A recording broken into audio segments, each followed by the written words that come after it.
आज हामी derivative of hyperbolic function start गर्न गइरहेछौँ। अब डेरिभेटिभ अफ हाइपरबोलिक फंक्सन चाहिँ के हो, यो चाहिँ हामीलाई कहाँ काम लाग्छ, त्यसो भए आज हेरौँ हामी। सबभन्दा पहिला त हाइपरबोलिक फंक्सन के हो,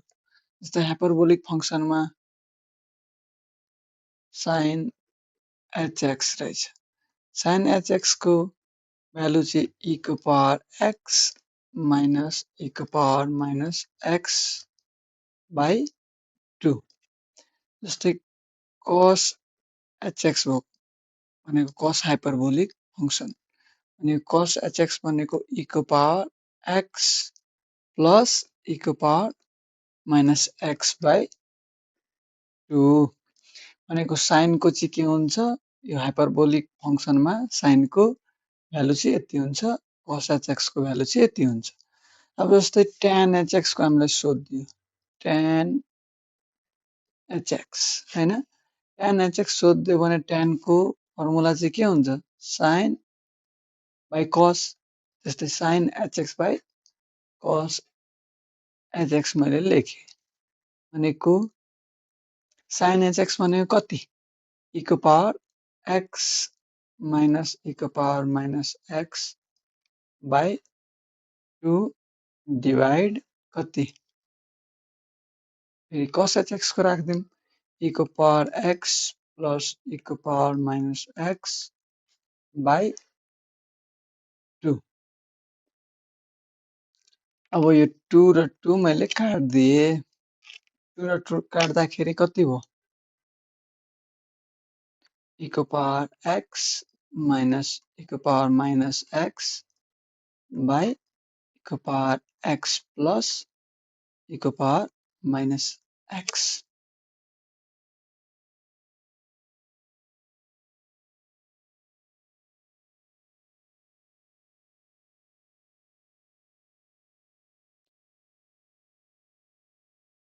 जस्तै अब साइन माइनस थीटा हुँदाखेरि हामीले के सम्झाएको थियौं, माइनस साइन थीटा हुन्छ हैन। सेम त्यस्तै साइन हाइपरबोलिक माइनस x भनेको साइन हाइपरबोलिक माइनस x हुँदाखेरि हामीले माइनस साइन hx लेख्न पाउँछौं। जस्तै cos माइनस थीटा हुँदाखेरि cos थीटा हुन्छ। सेम त्यस्तै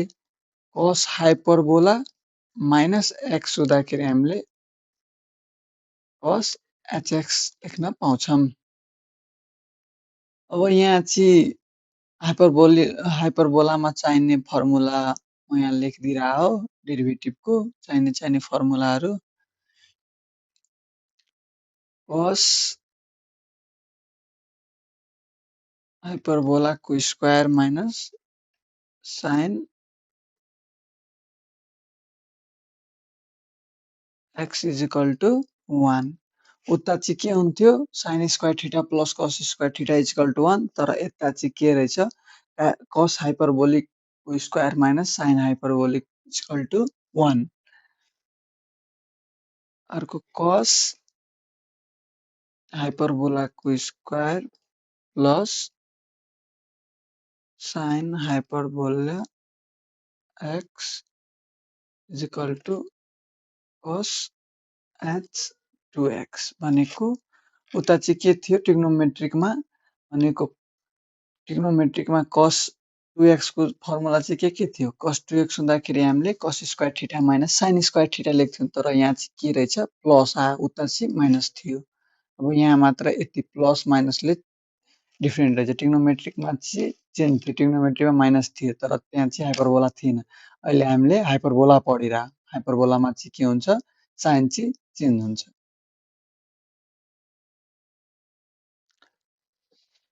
अर्को फर्मुला चाहिँ sin h2x भनेको sin 2x, हाइपरबोलामा sin 2x को चाहिँ कति हुन्छ, 2 sin hx into cos hx, यति चाहिँ हाम्रो फर्मुला भयो यहाँको। हाइपरबोलाको कन्डिसनमा।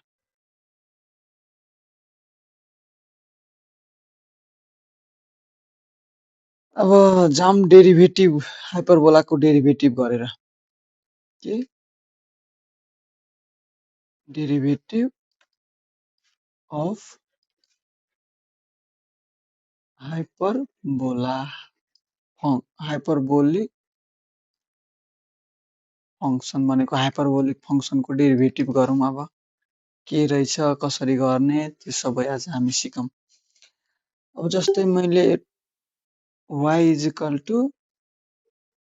साइन hx को डेरिभेटिभ गर्न गइरहेछौँ। अब साइन hx को भ्यालु चाहिँ हामीले अगाडि चाहिँ कति सपोज गरेका थियौँ त हामीलाई भ्यालु गिभन थियो e को पावर x माइनस e को पावर माइनस x बाई 2 थियो हैन। अब यसको चाहिँ हामीले डेरिभेटिभ गर्नु पर्यो, यसको डेरिभेटिभ गर्नु पर्यो। अब यहाँ मैले के गर्छौँ भनेको differentiating with respect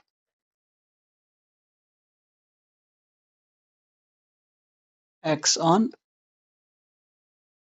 both side भनेको x को रेस्पेक्टमा मैले दुवैतिर डेरिभेटिभ गर्न खोजिरहेछौँ भनेको dy बाई dx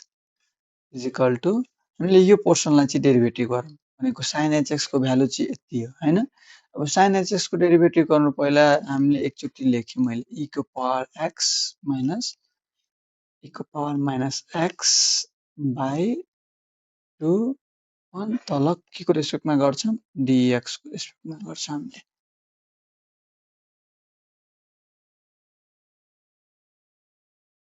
भनेको अब डेरिभेटिभ गरौँ। अब यता मैले भनेको यो 1/2 मैले बाहिर निकालेँ यो कन्स्ट्यान्ट टर्म। अब अर्को चाहिँ के रहेछ डेरिभेटिभ e को पावर x लाई चाहिँ के को रेस्पेक्टमा गर्नु पर्यो dx को रेस्पेक्टमा फेरि माइनस डेरिभेटिभ e को पावर माइनस x लाई फेरि के को रेस्पेक्टमा गर्नु पर्यो x कै रेस्पेक्टमा गर्नु पर्यो। अब e को पावर x को डेरिभेटिभ के हो अब त्यो जान्नु पर्यो। e को पावर x को डेरिभेटिभ e को पावर x नै हुन्छ ओके। इन केस हामीलाई e को पावर 2x को डेरिभेटिभ सोध्यो भने हामीले पहिला चाहिँ e को पावर को डेरिभेटिभ e को पावर नै हुन्छ जति हुन्छ पहिला e को पावर 2x नै लेख्दियौँ। अब यहाँ यसको पावरको डेरिभेटिभ फेरि गर्नु पर्यो। पावरको डेरिभेटिभ चाहिँ कति 2x को। अब 2x को डेरिभेटिभ चाहिँ कति हो 2x को डेरिभेटिभ 2 2x को डेरिभेटिभ 2 भनेको 2 e को पावर 2x ओके।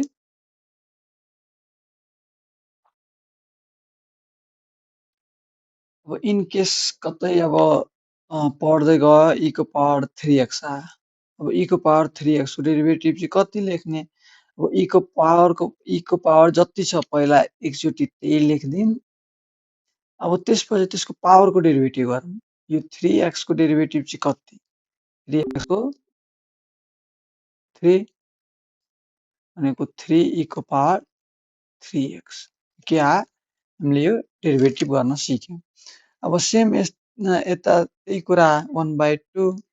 e को पावर x को डेरिभेटिभ कति e को पावर x नै अनि त्यसपछि यो x को डेरिभेटिभ चाहिँ कति हुन्छ 1 हामीले 1 लेख्नु त परेन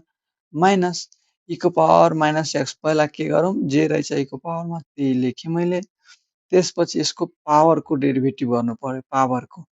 अब पावरको डेरिभेटिभ चाहिँ माइनस x को डेरिभेटिभ चाहिँ कति अब माइनस x को डेरिभेटिभ चाहिँ कति हुन्छ -1 हुन्छ। अब मैले यहाँ चाहिँ 1/2 e को पावर x माइनस र माइनस मल्टिप्लाई भयो भने यो त मल्टिप्लाईमा रहेछ मल्टिप्लाई भने अगाडि आएर प्लस अनि e को पावर माइनस x यति भयो हैन।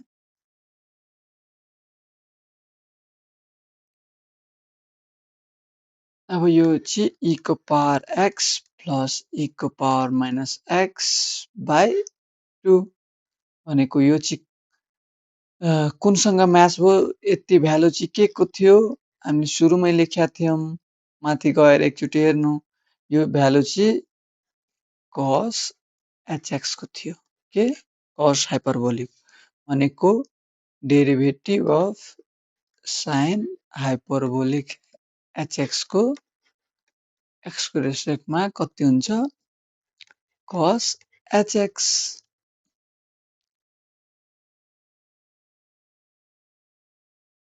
सेम हामीले अब in case derivative of cos hx को निकाल्नु पर्यो भने हामीले त्यही तरिका अपनाउँछौँ त्यही लायो भने हामीले फेरि गर्न सक्छौँ अब भनेको डेरिभेटिभ अफ cos हाइपरबोलिकको हामीले sin hx लेख्दियौँ भनेको अब इन केस हामीलाई निकालेर चेक गर्नु छ भने हामीले त्यही e को पावर x प्लस e को पावर माइनस x बाई 2 लाई चाहिँ हामीले डेरिभेटिभ गर्यो भने हामीले त्यो sin hx को भ्यालु बराबर चाहिँ पाउँछौँ तर म यहाँ चाहिँ गरिन हामीले अब अर्को चाहिँ चाहिने फर्मुलाहरू म यहाँ लेखिदिइरहेछौँ derivative of tan hx derivative of tan hx लाई चाहिँ x रेस्पेक्टमा गर्यो भने अब इन केस निकाल्नु छ भने हामीले पहिला चाहिँ के गर्छौँ sin hx by cos hx हैन अब यो पहिला चाहिँ sin hx को डेरिभेटिभ को भ्यालु निकालेर राख्नु cos hx को निकालेर राख्नु अनि फाइनल अब सुरुदेखि नै निकाल्नु छ भने हामीले ल म यहाँ डेरिभेटिभ अफ tan hx को निकालेर हेरौँछौँ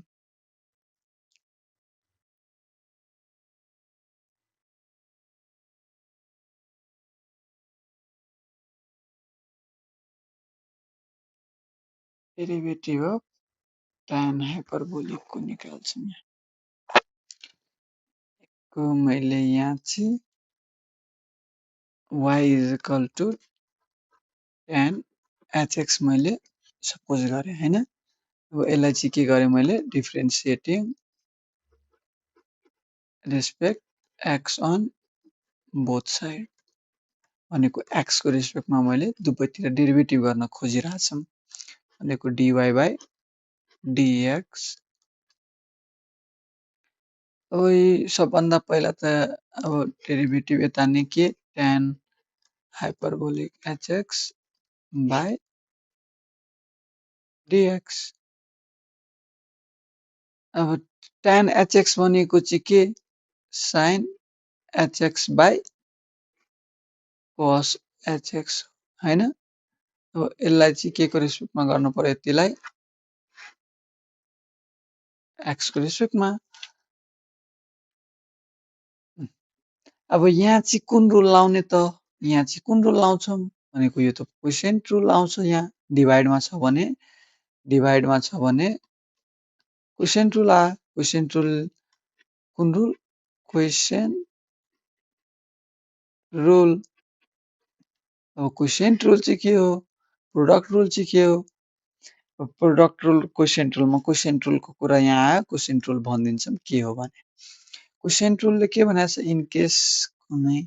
डेरिभेटिभ u बाई v को फर्ममा रहेछ कुनै फंक्सन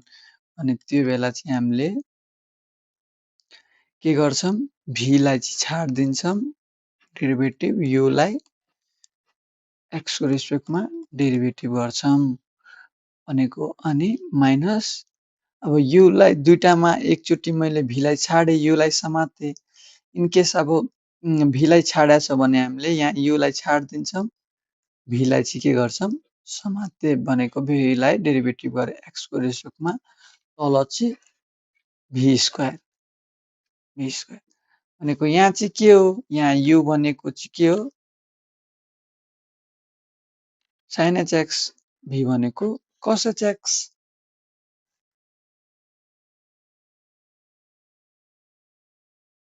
अब यहाँ हामीले त्यही कुरा गरौँ यहाँ चाहिँ के गरे त्यो फर्मुला अनुसार हेरौँ त फर्मुलाले के भनेको छ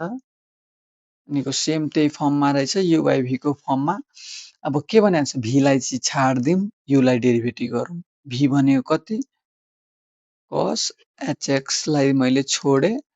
अनि u लाई चाहिँ डेरिभेटिभ गरे u भनेको sin hx लाई चाहिँ के को रेस्पेक्टमा गर्नु पर्यो x को रेस्पेक्टमा अनि बिचमा माइनस फेरि अब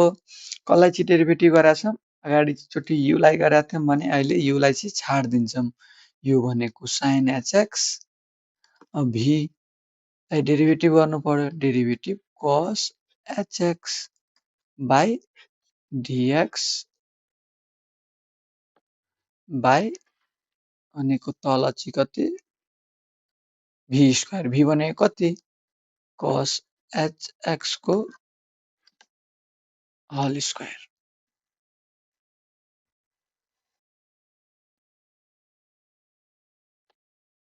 भनेको cos hx लाई त चलाउनु परेन अब sin hx को डेरिभेटिभ चाहिँ अगाडि नै हामीले गरेका थियौँ भनेको sin hx को कति थियो cos hx थियो minus sin hx into cos hx को कति थियो sin hx by cos hx को होल स्क्वायर हैन अब यहाँ माथि चाहिँ के भयो cos h whole square x भनेको होल स्क्वायरमा गयो यहाँ चाहिँ sin hx by cos hx को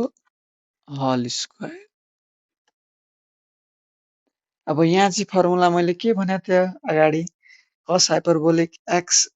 minus sin hyperbolic x छ भने हामीले 1 लेख्न पाउँछौँ सुरुमै मैले भनेको थिएँ 1 by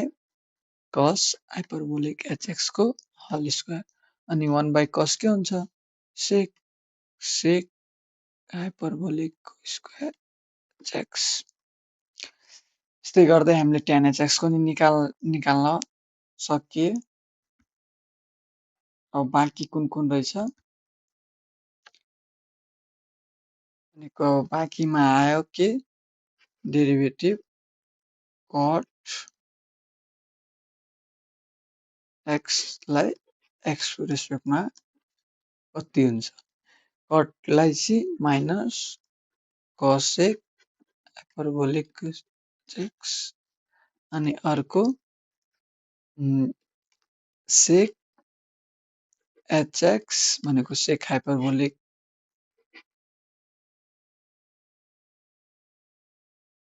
minus sec hx into tan hx अर्को बाँकी चाहिँ के derivative cosec hx by dx इको minus cosec hx into cot x भनेको यति चाहिँ हाम्रो डेरिभेटिभको त्यो फर्मुला हाइपरबोलिक फंक्सनको फर्मुला भयो डेरिभेटिभ हाइपरबोलिक फंक्सनको अब हामीले नेक्स्ट क्लासमा चाहिँ derivative of inverse hyperbolic function गरौँला अथवा यो के रहेछ हामीले अहिले भ्याएको हाइपरबोलिक फंक्सनको क्वेशनहरु नेक्स्ट क्लासमा गर्छौं